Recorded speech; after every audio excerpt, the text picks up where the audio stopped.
आप सभी को मेरा नमस्कार। तो दोस्तों, आज मैं आपके लिए इस वीडियो में गणेश जी भगवान की बहुत ही सुंदर कहानी लेकर आई हूँ। तो प्रेम से बोलिए गणेश जी भगवान की जय हो। दोस्तों, एक समय की बात है।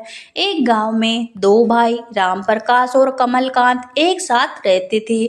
उनमें बड़ा भाई राम प्रकाश बहुत सीधा साधा था और उसकी पत्नी भी बहुत सीधी थी। दोनों बहुत ही धार्मिक थे।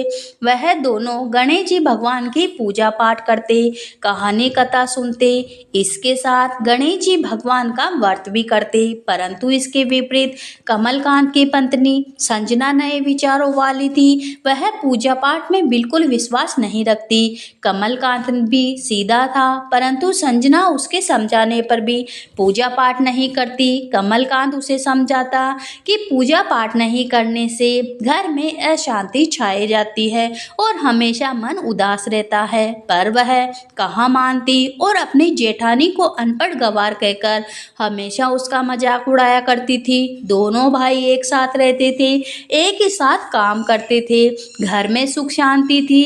लेकिन एक दिन संजना किसी बात पर सत्यवती से लड़ाई करने लगी और कमलकांत को कहने लगी कि अब वह यहाँ नहीं रहेगी। सभी ने उसे बहुत समझाया, पर वह कहाँ मानने वाली थी और घर खेत रुपया पैसा आदि में बंटवारा करवा दिया।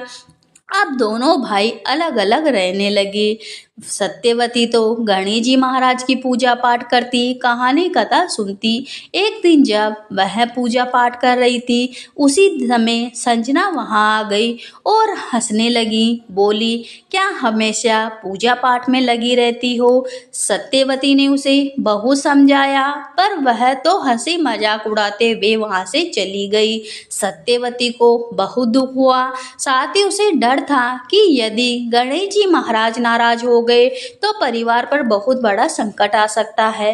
रात को जब सत्यवती सो रही थी, तब गणेश जी महाराज ने उसको दर्शन दिए और कहा, मैं तुम्हारी भक्ति भावना से बहुत प्रसन्न हूँ, मांगो तुम क्या मांगती हो। तब सत्यवती ने कहा, मेरी देवरानी नासमझ है, उसके कारण आप उससे रुष्ट न होना, उसे क्षमा कर देना। सत्यवती की बात सुनकर गणेश जी महाराज बहुत प्रसन्न हुए और उन्होंने कहा, ठीक है, मैं उसे क्षमा करता हूँ। साथ ही मैं तुम्हें एक सोने का सिक्का देता हूँ, इसे अपने धन के पास रख देना, तुम्हें कभी भी धन की आवश्यकता नहीं होगी। यह कहकर गणेश जी महाराज अंतर्धान हो गए। सुबह जब सत्यवती उठी तो देखा उसके सिरहाने एक सोने का सिक्का चमक रहा है। उसने अपने पति को सपने के बारे में बताया। राम प्रकाश ने गणेश जी महाराज का खूब धन्यवाद किया और वह सिक्का अपने संदूक में रख लिया। कुछ ही दिन बाद उन्होंने संदूक खोला तो वहां धन जेवर आदि से वह भर गया। उनके बीच सोने का सिक्का चमक रहा था। दोनों पति पत्नी अमीर हो गए। उन्होंने बहुत बड़ा मकान बनवा लिया, उसमें गणेश जी महाराज की बड़ी सी प्रतिमा स्थापित करी। संजना को जब यह बात पता लगी तो उसने अपने पति से कहा, जाकर पता करो कि उनके पास इतना सारा धन कहाँ से आया। कमलकांत मना करने लगा, पर संजना उससे लड़ने लगी।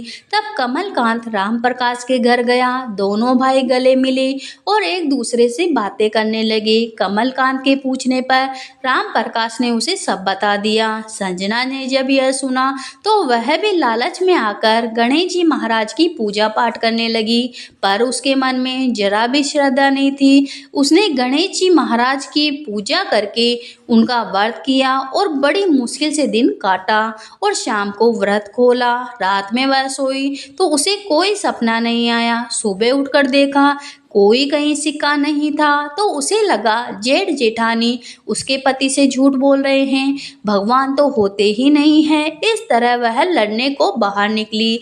तभी बाहर एक भिखारी खड़ा था। उसने संजना से खाना मांगा। संजना ने उसे डांट कर भगा दिया। वह सत्यवती के घर पहुंची। वहां जाते ही सत्यवती ने उसका स्वागत किया और पूछा, क्या हुआ। तब संजना ने उसे सब कुछ बताया। सत्यवती ने हंसकर कर कहा, भगवान किसी भी रूप में आ सकते हैं। आज जिस भिखारी को तुमने भगा दिया वह स्वयं गणेश जी महाराज थे। तुम्हारे यहाँ आने से पहले वह मेरे घर भोजन करके अपना असली रूप प्रकट होकर आशीर्वाद देकर चले गए। तब संजना को अपनी भूल का एहसास हुआ और उसने वहीं गणेश जी महाराज की प्रतिमा के पैर पकड़कर रोने लगी और सच्चे मन से माफी मांगने लगी। सत्यवती और संजना दोनों गणेश जी भगवान की पूजा पाठ करने लगी। पूजा के बाद सत्यवती ने वह सोने का सिक्का संजना को दे दिया, पर उसने मना कर दिया। अब उसके मन में लालच मिट चुका था। उसके बाद जब वह अपने घर आई तो देखा उसका घर भी धन दाने से भर चुका था। तो हे गणेश जी महाराज, जैसी कृपा आपने उन पर करी वैसी ही कृपा आपकी कहानी सुनने वाले, हुकारा बनने वाले, आपकी पूजा पाठ करने वाले सभी पर बनाए रखना। सभी की मनोकामना पूरी करना। कहानी अधूरी हो तो पूरी करना। तो प्रेम से बोलिए गणेश जी भगवान की जय हो।